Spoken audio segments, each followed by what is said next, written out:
ninguém leva ninguém pro mau caminho, não. Eu só levo se a pessoa quiser ir. Se quiser ir, aí eu levo. Pera ainda. Hoje é 17 de maio, Dia Internacional contra a LGBTfobia, certo? LGBTQ-fobia. Então, é um dia de luta internacional contra a opressão de gênero para sujeitos homossexuais, trans, lésbicas, bis, ou seja, sujeitos que não ocupam o padrão de comportamento sexual. Então, vamos combater a violência de gênero, vamos combater a homofobia mesmo. A diversidade é sim necessária, é sim possível, meu amor. As pessoas simplesmente existem e amam.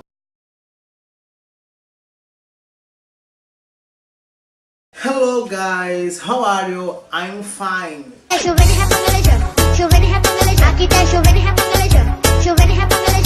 Ai, acho. Meu vocabulário de inglês tá bom, não sei mais o que falar não.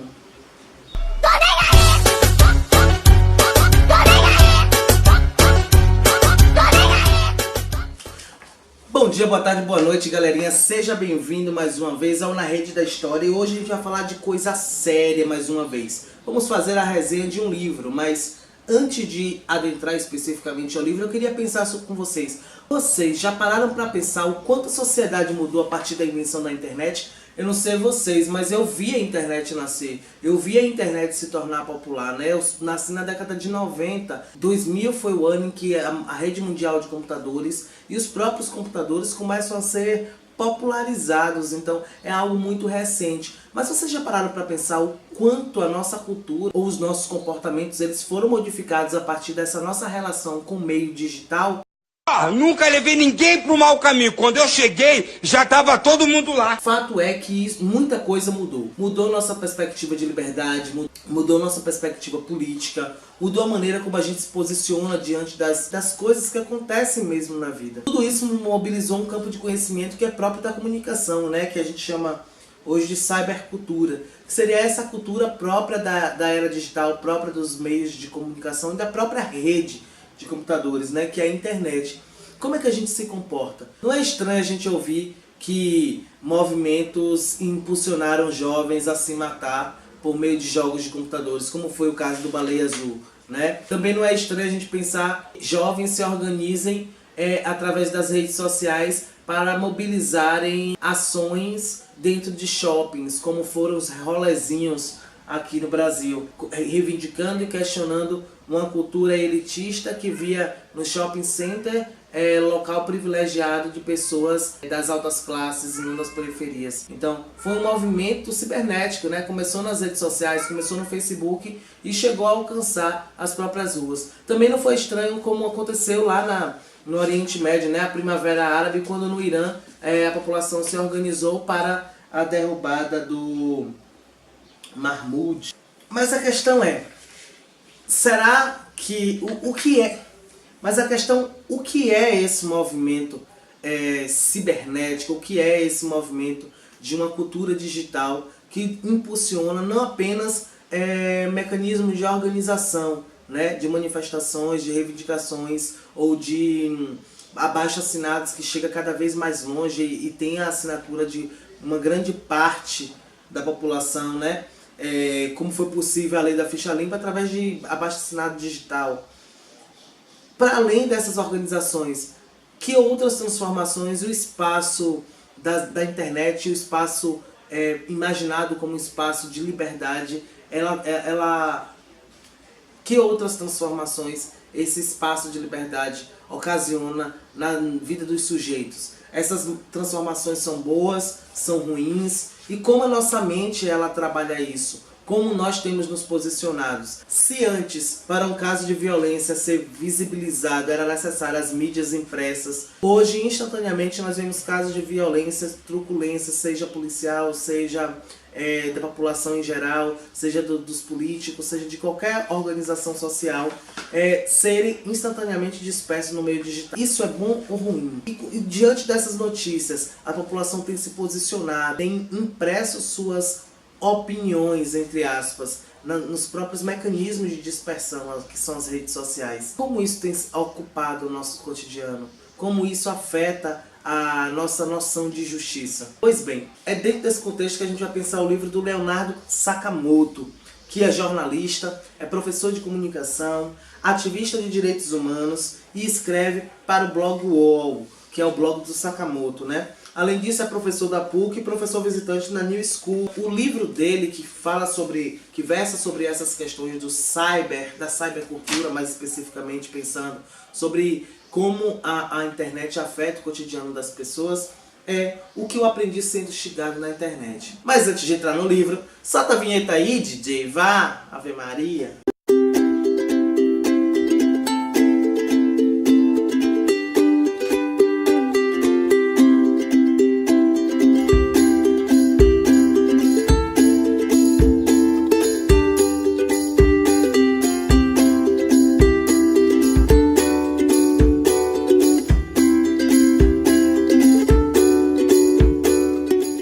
Pois bem, cá estamos com o livro do Leonardo Sakamoto. Ele é um livro bem gostoso, gente, de ler. É um livro de 158 páginas, tranquilo, uma linguagem bem objetiva. E como o próprio título diz, né, O que aprendi sendo instigado na internet. É um livro oriundo da própria trajetória do Leonardo Sakamoto nas mídias sociais, sobretudo Facebook, né? Ele é autor do blog do Sakamoto, lá que é um blog UOL, defende os discursos que pensam a diversidade, a equidade de direitos ou coisa do tipo. Desde 2011, né? Isso. Dentro desse contexto, ele viu crescer a onda de ódio, de conservadorismo contra as políticas públicas que versavam sobre a equidade. Vale pontuar que o sujeito Leonardo Sakamoto, ele se intitula partidário, ele não tem partido político. Ele sempre questionou as atitudes partidárias. Eu acompanhava o blog do Sakamoto, as postagens via Facebook do Sakamoto, na época 2011, 2012, ainda graduando em licenciatura em História pela Universidade Estadual de Feira de Santana. Era interessante perceber como uma onda de ódio crescente desde aquela época. O que é essa onda de ódio, de intolerância que ocupam o cenário das redes sociais e acabam tomando proporções que ultrapassam o cenário da vitrine, né? O cenário da tela de computador. Ele aponta o fato de que as eleições de 2014, por exemplo, parece que acirraram um ódio político, né? Contra o PT, contra as políticas públicas que se atentavam contra as classes mais minoritárias. Então, a grande questão é que ele nos traz a ideia dos sujeitos que começam a ser perseguidos por expressarem suas concepções de mundo. E isso é extremamente problemático nesse sentido. Ele nos traz uma ideia interessante, que os sujeitos que praticam intolerância, eles gostam de ser intolerantes, mas eles não param para ouvir a opinião do outro, né? Ele traz casos, por exemplo, de momentos em que alguém o para na rua, o questiona sobre uma série de coisas, e na hora dele poder falar, ele escuta, mas na hora dele poder falar, a pessoa simplesmente sai e se recusa a ouvir o que ele tem a dizer. Então, e isso se tornou algo cada vez mais constante, sobremaneira, nas mídias sociais. Porque o sujeito intolerante, ele tende a ir de postagem em postagem, xingar, comentar postagens que eram em defesa dos direitos humanos, por exemplo, sobremaneira quando era em relação ao público LGBTQ+, pulava de página em página e nem sequer se dava o trabalho de ver as postagens em respostas, né? Era uma prática apenas de degradar a imagem alheia, sobretudo não na ideia, mas afetar especificamente a moral, o pessoal do sujeito, né? Deixando-se de debater sobre ideias, sobre o pensamento, visto que não haveria diálogo. A pessoa intolerante, para Leonardo Sakamoto, a partir das experiências que ele vive, é uma pessoa que não está mesmo aberta ao diálogo. E quando esse diálogo pode ser aberto, ela simplesmente foge do diálogo, porque ela não tem diálogo, entende? Ela não tem o que contribuir. Para ele, os sujeitos que são intolerantes, eles apenas eles derramam, é como se estivessem cheios de frustrações, né, de opiniões, um senso de justiça que na maioria das vezes é violento, e aí defende mesmo a ideia de fazer justiça com as próprias mãos, mas que quando se trata de exercer um debate, um diálogo mais efetivo, essas pessoas elas não estão preparadas para o debate. E o debate pressupõe a ideia de escuta do outro, para assim não necessariamente mudar de ideia, mas se for para mudar de ideia, que assim seja. Que o intolerante ele não quer mudar de ideia, ele tem ideias bem projetadas e é ela e acabou. Então escutar o outro, ouvir a percepção, a visão de mundo alheia, ele é incômodo, por isso ele se nega a escutar. É apenas a fala. Os meios sociais, os meios das mídias sociais e as mídias sociais facilitaram o processo de desenvolvimento de intolerância, porque você não precisa ficar ali para escutar o que o outro tem a dizer. Então você vai lá, xinga, demoniza, criminaliza e sai, entende? No entanto, existem efeitos para essas ações. Para Sakamoto, o intolerante ele tem medo do diálogo, e é esse medo do diálogo que faz com que ele se esconda atrás de telas de computadores, por exemplo, como se ficassem protegidos. O anonimato das redes sociais daria essa falsa ideia de proteção, né?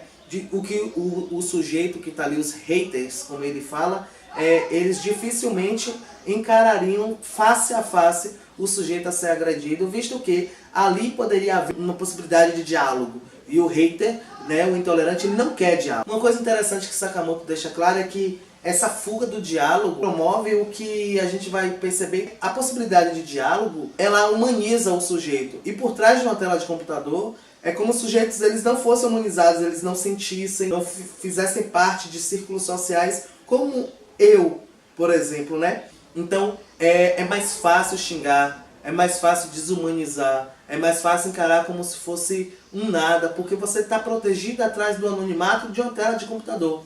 É a ideia de transformar o sujeito humano com direitos, com visão de mundo, com sentidos em máquina, né? E aí é mais fácil retirar toda a possibilidade de que esse outro sujeito violentado pelas minhas palavras seja humano como eu. Essa impossibilidade de um cara a cara por meio da internet, Sakamoto diz que é comum, mas por isso há uma necessidade contemporânea de uma educação para as mídias. Uma educação para entender que por trás daquele sujeito, daquele avatar nas redes sociais, por exemplo, existe um sujeito que sente, que ama, que é tão humano quanto eu, que tem dores, que tem trajetória, que tem história, né? E portanto tem uma luta também que lhe é legítima. E aí ele traz um exemplo que no ano de 2014 ele fez uma matéria que crianças estavam sofrendo bullying por causa do posicionamento político dos seus pais.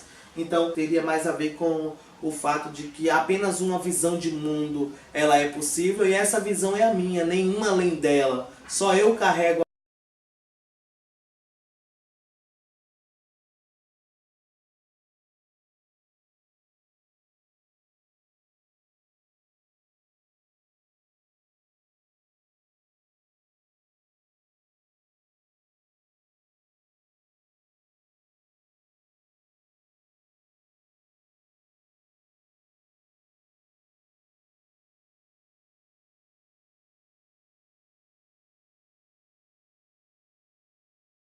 a nossa sociedade contemporânea, a nossa sociedade atual, ela está enviesando. Ela, ao invés de pensar sobre a diversidade, sobre a possibilidade de existência da diversidade, ela está normatizando e cristalizando o pensamento e as próprias práticas humanas como se elas devessem seguir uma linearidade, um padrão. E esse padrão exclui a própria noção de humanidade, que é a diferença. O que nos faz humanos é a diferença com os outros animais. É que nós somos diferentes dos outros. Então, ele aponta, ele ressalta muito a ideia, ele defende muito a ideia de uma educação para a diversidade, de uma educação para as mídias sociais. Porque as mídias sociais, elas refletem o nosso comportamento aqui fora, a nossa mentalidade aqui fora. No entanto, com uma falsa ideia de liberdade que parece que permite ao sujeito ser racista, homofóbico, misógino, sexista e não sofrer nenhuma retaliação por isso, ou não pagar pelos seus crimes, já que muitas dessas coisas que eu falei hoje já são crimes.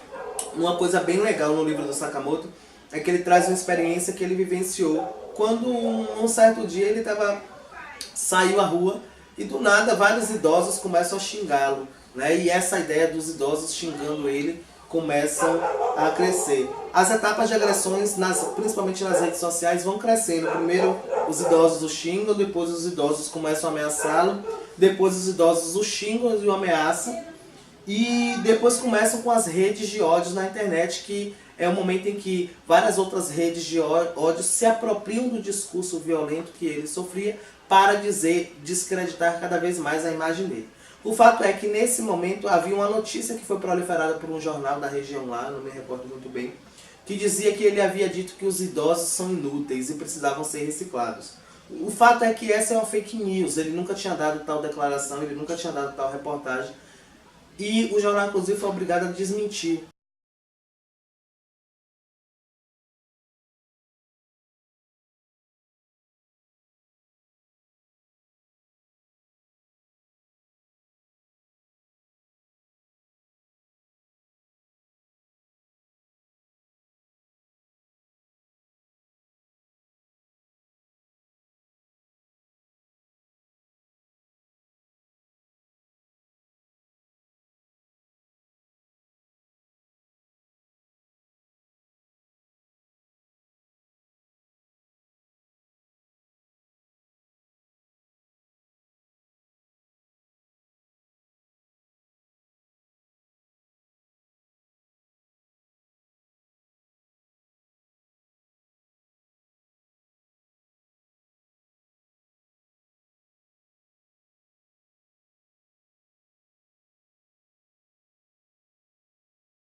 De política pela internet, então vale a pena. O fato é que o que ele nos aponta como um grande contribuição é alertas, né? Tópicos e tópicos mesmo, para pensar como agir diante de um mundo onde likes, onde postagens são fluidos mesmo, são dinâmicos, né? E além disso ele chama atenção para a gente ao compartilhar, né? Aos compartilhamentos. Como é que isso acontece. No mais, é um livro que eu super indico para todo mundo. Eu poderia falar várias outras coisas aqui sobre, por exemplo, empresas que são contratadas para, de fato, causar discórdia em momentos políticos, como a internet ela pode construir a opinião pública, né? Como a ideia de associação imagem e discurso ela é utilizada. Tudo isso ele trabalha nesse livro, numa linguagem bem acessível, numa linguagem bem tranquila e é de fácil acesso para todo mundo. Eu super indico o livro, eu amei ler o livro do Sakamoto, certo? E vale muito a pena. E sobremaneira quando a gente pensa assim, a nossa sociedade, quando a partir do livro dele eu comecei a pensar sobre um outro conceito, né? Um conceito que eu fui pesquisar, que é o do cyberativismo. E aí eu fui ler alguns textos, um deles foi o do Sérgio Amadeu da Silva, Cyberativismo, Cultura, Hacker e Individualismo Colaborativo. E percebi o seguinte, que nessa era digital existem novos comportamentos, é um novo ambiente, um novo meio que tem interferido diretamente na maneira como a gente pensa ou como a gente age. Eu sempre falo com meus alunos de uma geração rapidinho, uma geração que vive já na internet e que devido à fluidez e à disponibilidade de informações na internet, me parece tudo muito rápido, né? Me parece que acontecem as coisas muito rápido e que o próprio fluxo do pensamento ele deve ser instantâneo. A gente não tem tempo para parar para pensar, a gente não tem tempo para averiguar a notícia, a gente não tem tempo para refletir, quiçá criticar determinada notícia.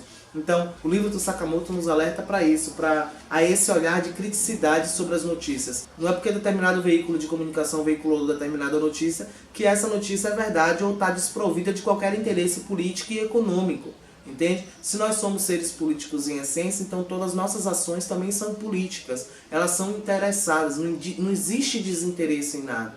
Então, vale sim a gente parar, pensar, olhar para as situações que nos rodeiam de forma crítica, não levando tudo como se fosse verdade única, mas compreendendo as complexidades que rodeiam determinado fato, determinada notícia, e se de fato eu quero me posicionar diante daquilo e levar aquilo adiante, pensando sobremaneira nas consequências que aquele ato vão gerar, entende? Então, o cyberativismo, por exemplo, é um movimento que surge nas redes sociais pela possibilidade de diminuir fronteiras entre sujeitos, né? Como o cyberativismo, como a organização através desse espaço da internet foi possível com os rolezinhos aqui no Brasil, né? Questionando a postura racista das instituições como shopping centers, que são sim instituições elitistas, onde a periferia era sempre segregada. como ocupar espaços que historicamente nos são negados. Pensar a Primavera Árabe é sim muito importante, porque a partir das redes sociais que uma sociedade conseguiu derrubar um governo que era autoritário, que limitava as liberdades individuais dos sujeitos. Então, são transformações de uma nova era. Não cabe a nós ficarmos mais pensando que existe um padrão de fazer, por exemplo, um movimento social. O movimento social, ele acontece em todas as esferas. E aí tem um questionamento contemporâneo. O cyberativismo é um movimento de sofá? Ele é um movimento de sofá se ele ficar por ele mesmo. Pensar que faz movimento social apenas pela internet é equívoco, né? Mas pensar que não se pode utilizar a internet para fazer movimento social também é um equívoco. Então o tempo muda, o tempo é fluido, assim como Zygmunt Bauman fala, nós vivemos numa sociedade líquida onde as relações elas transpassam aquilo a que a gente está acostumado. Então a gente precisa ampliar os nossos olhares e se inserir nesse mundo líquido. É um mundo líquido de sensações, é um mundo líquido de possibilidades de afetividade, e isso já é bem notório nas gerações mais contemporâneas, onde os gêneros são desconstruídos. Então, papéis de gêneros é o que menos importa para a juventude. Isso está importando para o pessoal mais velho, que não consegue lidar com a situação da diferença. Entende? Mas como ampliar essa relação? Como ampliar isso? É algo muito novo, é algo muito fluido ainda. Então, uma introdução, eu indico mesmo para meus alunos, para todo mundo, porque é um livro bem tranquilo. Não é um livro de teoria, é um livro de experiência, é quase um relato de experiência mesmo, mas que muitos de nós vai se identificar, independente de posicionamento político. Mas é um livro que nos apresenta a possibilidade de diálogo num mundo onde a fluidez ela deve ser pensada e reconhecida. Eu vou ficar por aqui hoje. Foi um vídeo que eu gostei de fazer, embora ele é muito complicado. Né? Falar de cyberativismo é algo muito novo para mim. Eu estou estudando, eu vou continuar estudando sobre cultura digital, sobre essa coisa do hiperlink. Mas é isso. Obrigado. O vídeo de hoje é assim, curtinho mesmo. Hoje foi um dia mais difícil. Só lembrando, assina aí o canal, se inscreve, eu não sei fazer isso não, se inscreve no canal, ativa o sininho, né? Mas assim, brincadeiras à parte, eu espero que tenham gostado. Vamos comentar, vamos proliferar essa ideia, deixa nos comentários aí, vamos começar a trocar esse diálogo, beleza? Valeu e até a próxima. E eu super indico e gostaria que vocês lessem esse livro do Sakamoto, que é O que eu aprendi sendo xingado na internet. É isso aí, galera. Um beijo, bebê.